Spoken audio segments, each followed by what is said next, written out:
이번 주 중에 이제 프리미어리그 일정들이 있었고 뭐 연기된 팀들도 네. 코로나 때문에 연기된 팀들도 있는데 울버햄튼은 오늘 새벽에 경기가 있었고 황희찬 선수가 선발 출전해서 많은 분들이 관심 갖고 지켜봤을 것 같은데 좀 아쉽게 됐습니다. 10분도 안 돼서 예. 수비하는 과정에서 램프티가 사실 굉장히 빠른 선수죠. 그쵸. 램프티를 쫓아가다가 오른쪽 다리를 뻗어서 램프티를 어떻게든 막으려고 했어요. 근데 그 과정에서 다리를 뻗다가 햄스트링이 올라온 거예요. 그래요. 근데 황희찬 선수가 올라온 햄스트링 쪽을 잡고 통증을 좀 호소하다가 그래도 뛰겠다는 의지가 커서 좀 몸을 다시 풀고 계속 이제 그라운드를 누볐거든요. 근데 결국 조금 얼마 지나지 않아서 안 되겠다. 교체 요청을 했고 맞아. 결국은 이제 아다마 트라오레가 교체가 됐습니다. 굉장히 안타깝습니다. 일단 황희찬 선수의 부상이 요즘 들어서 너무 많이 뛰었기 때문에 그 이유도 좀 있을 거라고 생각해요. 맨시티전에는 선발이 아니었지만 맨시티전 이전까지 A매치 포함해서 15경기 연속 선발이었습니다. 와. 근데 이 15경기가 A매치로 포함된 기록이기 때문에 다 중요한 경기였던 거죠. 그렇죠. 그동안 영국에서 우리나라 와서 고향에서 경기 치르고 또 고향에서 카타르 도하 가가지고 또 그 경기를 치르고 이러다 보니까 일정도 워낙 빠듯했고 그러는 동안 또 울버햄튼도 중간중간 또 주중 경기가 있는 주간도 있었어요. 맞아요. 그럴 때도 선발로 나오면서 정말 울버햄튼에서도 대표팀에서도 너무 쉬지 않고 뛰었다. 이게 결국 황희찬 선수한테 그동안 좀 부하가 당연히 올 수밖에 없었는데 올 수밖에 없었고 황희찬 선수 보면은 열심히 뛴다라는 이미지가 박힐 정도로 이 선수가 공수에서 참 열심히 뛰고 아까 오늘은 지금 램프트 쫓아가다가 좀 무리한 동작이 나오면서 부상이 왔잖아요. 그렇죠. 수비할 때도 워낙 열심히 뛰다 보니까 이런 점이 나온 것 같아요. 저는 첫 번째 황희찬의 장점이 늘 수비가담이라고 생각하거든요. 맞아요. 수비가담은 진짜 열심히 하는데 근데 이렇게 일정을 뛰는 동안에도 사실 경기를 보면은 지친 모습이 별로 안 느껴졌어요. 그렇죠. 근데 결국 역시 어딘가에는 부하가 오고 있었고 이번에도 결국 햄스트링 쪽 부상으로 그 부하가 좀 이어졌다고 보이고요. 예. 지난 이제 16라운드 맨시티전에서 드디어 선발이 아니었습니다. 모처럼 선발이 아니었고 이때는 벤치에 대기하면서 16경기 만에 이제 휴식을 취하게 된 황희찬 선수였는데 근데 맨시티전에서 이제 라즈 감독이 3-5-2 포메이션을 들고 나와서 아다마 트라오레랑 라우리 메네스로 투톱을 꺼냈어요. 그래서 황희찬 선수는 이날 선발 명단에서는 빠졌고 대신에 후반전 60분 때 이제 교체 투입이 돼서 30분가량 또 그때 그라운드를 누볐습니다. 그리고 이 경기는 라우리 메네스가 맨시티전에 좀 어이없는 이유로 퇴장을 당했고 보셨죠? 네네네. 프리킥 갑자기 질러 막아가지고 한 40초 만에 경고 두장 맞아요. 맞았죠? 40초 만에 진짜. 왜 그랬는지 모르겠지만 본인도 다음에 이제 나가면서 박수 치고. 근데 본인도 약간 뭐가 화가 났는지 내가 왜 그랬지 하면서 막 장갑 던졌다가 다시 주웠다가 하더라고요. 아무튼 라울이 퇴장을 당하니까 이번 브라이튼전에는 다시 황희찬 선수가 선발로 나올 수밖에 없었습니다. 그렇죠. 원톱 공격수의 지금 두 번째 옵션인데 근데 정작 황희찬 선수가 이날 라우리 메네스 자리를 뛰지 않았어요. 시작할 때 보면 황희찬 선수는 왼쪽 인포워드 그대로 나오더라고요. 측면으로. 네, 그리고 포덴스 선수가 오히려 가짜 공격수와 같은 가짜 9번과 같은 최전방이 됐는데 어쨌든 황희찬 선수가 결국 다시 선발로 나와서 팀의 포메이션은 3-4-3으로 돌아왔고 황희찬 선수도 이제 맨시티전은 쉬었지만 이번에 다시 선발로 나왔습니다. 그래서 황희찬 선수가 시작부터 상대 램프트를 쫓다가 지금이 통증이 나왔고 그렇죠. 결국은 부상을 당하게 됐는데 10분 만에 교체 요청이 됐고요. 보통 햄스트링 부상은 통상 한 3주 정도의 기간을 바라봐야 되죠. 최소. 그러니까 예전에 비해서 이 의학의 발달로 정말 햄스트링 부상 이후 돌아오는 속도가 정말 빨라지긴 했지만 그 부위가 좀 자주 부하가 걸리고 또 자주 부상을 입게 되는 그런 경우가 생길 수도 있어요. 그리고 황희찬 선수가 햄스트링과 근육 쪽 부상이 잦아요. 맞습니다. 이게 좀 걱정인데요. 트랜스마크트 기준으로 보면은 이 지금 부상 일자를 보시면 근육 쪽 부상만 가져왔는데도 해마다 한 번씩은 있습니다. 사실 그 분데스리가 그 2부였던 함부르크 있을 때도 이제 부상으로 인해서 출전을 못했던 경우도 참 많았고.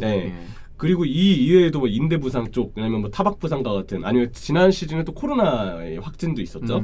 그런 어떤 아픔들 속에서 결장 경기들이 좀 시즌마다 있어 왔는데 유독 그 결장 경기들 중에서 지금 보시는 것처럼 근육 쪽 문제가 상당히 많이 반복이 됐습니다. 그렇네요. 그래서 시즌마다 한 번쯤은 황희찬 선수가 근육 부상을 좀 당한다고 봐야 되는데 올 시즌도 하필 가장 중요한 이 박싱데이 시기 때 황희찬 선수가 또 나가는 어떤 상황이 발생됐고 이거는 울버햄튼 입장에서도 차질이 있다고 역시 봐야 되겠죠. 그래서 지금 황희찬 선수의 어떤 부상이 뼈 아프다라고 생각이 되는 이유는 타이밍의 문제입니다. 타이밍. 울버햄튼 기준으로는 사실 12월 이제 박싱데이로 접어드는 시점에서 공격진이건 미드필더건 뎁스가 그렇게 두텁지는 않아요. 두텁지 않아요. 맞아요. 매우 얇습니다. 그러니까 이 부분에서 부상자가 발생돼서는 안 되는 분위기 속에서 황희찬 선수가 다쳤다는 것이 일단 좀 아쉬운 부분이고 황희찬 선수 입장에서도 지금 타이밍의 부상은 좀 아쉬운데 최근에 좀 부진했기 때문에 사실 그렇습니다. 최근에 이제 황희찬 선수가 냉정하게 말했을 때 활약이 좋지는 못했어요. 그러니까 슈팅을 때릴 기회조차 없기도 했어요. 물론 팀적으로도 사실 조금 내려왔기 때문에 황희찬 선수도 당연히 영향을 받겠습니다만 황희찬 선수도 때릴 만할 때도 슈팅을 좀 아끼는 모습이라던가 이런 것들이 좀 보여서 그리고 겉도는 모습도 좀 있었죠. 오프더볼에 어떤 문제가 발생돼서 동료의 패스를 받지 못하거나 아니면 연계하고 들어가야 되는데 그 연계 과정에서 패스 미스가 나와서 황희찬 선수가 조금 아쉽게 느껴질 때도 있었죠. 그러니까 냉정하게 말해서 최근의 폼은 역시 좋지 못했다고 봐야 되는데 10월 23일 리즈전 그때 골 넣고 이 하트 세레머니를 했었죠. 뭐 어디를 향한 하트인지 모르겠지만 맞아. 아무튼 하트 세레머니를 하고 이후에는 리그 8경기째 이번 브라이튼전까지 포함해서 8경기째 무득점입니다. 게다가 리즈전도 골 이외에는 사실 경기력이 되게 별로였던 좋지 않았던 경기였어요. 그렇죠. 그랬기 때문에 정말 황희찬 선수가 경기력도 골도 다 잡았던 만족스러운 활약을 보였던 경기는 제 개인적으로 느끼기는 7라운드 뉴캐슬전이 마지막이었어요. 그러니까 오늘 새벽에 있었던 프리미어리그 라운드가 17라운드니까 7라운드 뉴캐슬전 그리고 오늘 17라운드까지 생각하면은 한동안 황희찬 선수의 이 부진한 폼은 이어졌다. 길게 이어졌다. 이렇게 좀 봐야 되겠어요. 그렇죠. 그러니까 임대 직후에 초반에는 아주 좋은 점수를 땄고 인상을 남겼지만 요즘 들어서는 인상이 좀 부족했다고 봐야 될 것 같고요. 맨시티전에 물론 3-5-2 포메이션으로 잠깐 경기의 포메이션을 바꿨다고 한들 선발에 밀린 점만 봐도 이제는 황희찬 선수도 계속 그냥 붙박이 주전의 어떤 입지라기보다는 무한 경쟁 체제에 돌입된 부분이라고 생각이 들어요. 그러네요. 아다마 트라오레, 트링캉, 포덴스 그리고 황희찬 이렇게 4명은 이제 돌아가면서 나오는 혹은 경쟁하면서 폼에 따라서 나오는 자리를 확답할 수 없는. 왜냐면 이번에 또 아다마 트라오레가 또 브라이튼전에 벤치였거든요. 그렇죠. 그러니까 무한 경쟁 체제에 이제 황희찬 선수가 들어선 것 같습니다. 이전까지는 라울과 황희찬이 계속 붙박이 3-2의 주전이었거든요. 그렇죠. 근데 이제는 좀 그런 입지가에서는 약간 밀릴 것 같은 시점에서 하필 부상으로 또 이탈을 하기 때문에 중요한 어떤 길목에서 황희찬 선수가 부상으로 좀 빠지게 됐다는 생각이 들고 1월에는 이제 페드로 네투가 후연에 복귀한다고 합니다. 그래서 아마 빠르면 한 2월 중에는 그래도 복귀할 수 있지 않을까 예상 시점이 좀 잡히는데 네투까지 돌아오면 백스리를 울브스가 계속 쓴다는 가정하에 황희찬의 자리가 매우 좀 좁아질 수 있죠.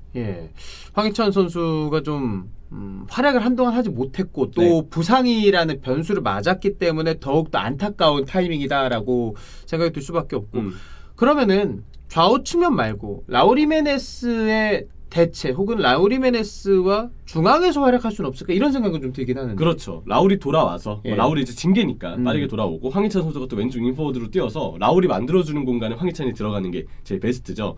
황희찬이 올 시즌 최전방 공격수로 뛴 경기가 한 경기 있습니다. 아스톤 빌라전. 그때 이제 골을 넣고 뉴캐슬전에 골을 넣고 그 다음 경기인데 A매치 기간이었기 때문에 라울 히메네스가 멕시코에서 일정을 소화하느라 영국에 제대로 복귀를 하지 못했던 시점이었어요. 그래서 황희찬 선수가 그때 톱 공격수로 나왔는데 생각보다 활약이 좀 지지부진했죠. 그러니까 톱에서의 황희찬 선수는 뭐 많은 분들이 아시겠습니다만 다소 아쉬움이 있거든요. 맞아요. 그걸 봐서인지 원톱의 황희찬은 특히 그렇죠. 그걸 봐서인지 원톱 자리에 이번에는 쓰지 않고 오히려 포덴스가 가짜 9번과 같은 원톱의 역할 그리고 황희찬 선수는 다시 원래의 왼쪽 윙자리로 이번 브라이튼전은 선발을 꾸렸습니다. 근데 어쨌든 라울이 없을 때 이 공격진의 후순위로도 계속 황희찬 선수가 좀 합격점을 받아야죠. 그리고 경기 중에 계속 뛰었으면 또 다시 황희찬 선수를 최전방에 두고 포렌스를 왼쪽으로 바꿨을 것 같거든요. 그러니까 변화를 분명 줄 수 있는 카드는 맞아요. 그렇죠. 변수를 만들어야 되니까. 그러니까 시작할 때는 황희찬 선수가 왼쪽 윙이었지만 이날 경기 쭉 보신 분들은 아실 텐데 포덴스의 위치가 되게 자유분방하게 스위칭을 많이 가져갔어요. 그러면 황희찬이 선발 라인업지에서 그리고 원래 전반전 초반에 보여줬던 위치는 왼쪽 윙포워드였다 한들 결국은 이 경기 중에 계속 황희찬 선수가 뛰고 있었으면 스위칭을 가져가면서 잠깐의 시간이라도 센터 포워드 자리에서 황희찬의 기량을 점검할 수 있는 시간대도 있었을 거예요. 저도 그렇게 생각합니다. 그리고 만약에 그때 황희찬이 점수를 땄으면 이제 울브스가 라울이 없는 동안에도 황희찬을 최전방 공격수로 쓰면 되겠구나. 눈도장을 찍을 수 있는 기회가 어쩌면 됐을 수도 있거든요.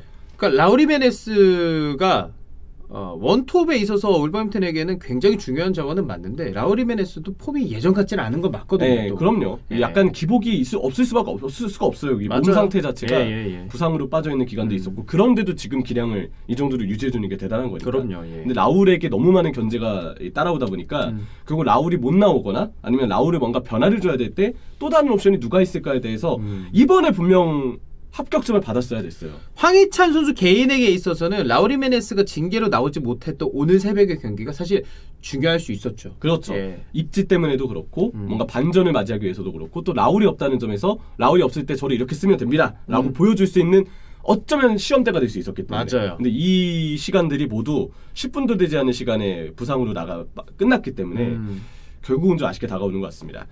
임대생 신분으로 지금 완전 영입을 위해서 사실 매 순간마다 인상을 잘 보여줘야 되거든요. 그래야 울브스도 재정적으로 좀 녹록치 않은 상황에서 완전 영입을 결정할 수 있기 때문에. 근데 지금으로서는 좋지 않은 타이밍의 부상이라 이거는 역시 황희찬 선수한테 어떻게 해석해보아도 좋은 어떤 긍정적인 해석이 되는 부상은 아닌 것 같아요. 맞아요. 그러니까 임대되자마자 득점 기록하고 막 이랬을 때 그리고 한 10월까지만 하더라도 완전 영입해야 되는 거 아니냐라는 그 현재 기사들이 꽤 있었는데 어느 순간 잦아들었거든요. 그렇죠. 이거에 황희찬 선수가 조급해하지 말았으면 일단 좋겠습니다. 네. 예.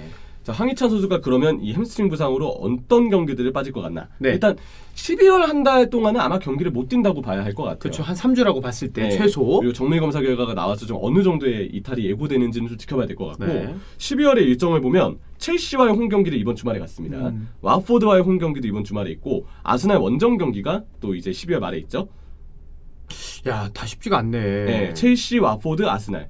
이 경기들은 아마 황희찬 선수는 좀 못 나올 가능성이 크고 그동안 포덴세, 아다마 그리고 저 트링캉, 라우리 메네스로 버텨야 되는데 문제는 라우리 메네스 말고 트링캉, 아다마, 포덴스는 아직도 리그에서 골이 없어요. 아, 아직도 없구나. 그게. 아직도 없어요. 그래서 이게 좀 걱정되는 상황이고 로망사이스가 지금 2골이거든요. 그런데도 지금 이러한 상황입니다. 만약에 황희찬 선수가 1월에도 복귀를 좀 못한다고 한다면 맨유 원정, 사우스햄튼 홈, 브랜트포드 원정 리그 기준으로는 이 경기들을 이제 뛰지 못하게 됩니다. 첼시, 와포드, 아스날, 맨유 순인데 야 이렇게 4경기 연속되는 거 와포드도 꽤 까다로운 팀이잖아요. 7년 자원들의 공격력이 있기 때문에 그렇죠. 야 그거 생각하면 울버햄튼 자체도 굉장히 큰 얘기네요 이거. 그리고 황희찬의 데뷔골이 이제 와포드 상대로 원정에서 나왔잖아요. 분명 어쨌든 좋은 기류가 있는 팀이니까 맞습니다. 이 경기는 좀 다시 뛰길 바랬는데 현재로서는 못 나올 가능성이 매우 농후해 보이기 때문에 이것도 좀 아쉽게 다가오네요. 자, 황희찬 선수도 조급해하지 말았으면 좋겠고 황희찬 선수를 응원하시는 팬들도 조급해하지 않고 황희찬 선수가 잘 돌아오기를 우리 좀 응원하면서 기다려야 될 것 같습니다. 네.